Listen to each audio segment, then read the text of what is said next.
Les secrets d'une langue. Le mot croque-mort pour évoquer cet employé des pompes funèbres chargé de transporter les morts jusqu'au cimetière, celui qui s'occupe de tout ce qui concerne la cérémonie entourant le trajet du corps jusqu'à sa dernière demeure. Plusieurs origines possibles à ce mot qui a quand même de quoi surprendre. La plus célèbre veut que le mot remonte au XVIIIe siècle quand il fallait s'assurer que le défunt était bien mort avant de l'enterrer et pour ce faire, l'employé municipal, ce croque-mort, utilisait une bien curieuse manière. Il devait mordre ou croquer le gros orteil du défunt qui, s'il était encore en vie, n'aurait pas manqué de réagir. C'est plein d'humour, mais sans doute très éloigné de la réalité. Autre origine qui fait remonter le mot au XIVe siècle à Paris, quand une terrible épidémie de peste avait fait de très nombreuses victimes.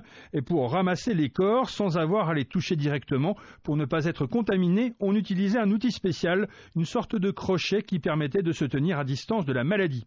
Enfin, dernière origine qui fait remonter le mot à 1788, croquer aurait le sens figuré de faire disparaître et croquer un mort serait tout simplement le fait de le faire disparaître de la vue de sa famille en le mettant dans son cercueil avant de l'enterrer au cimetière.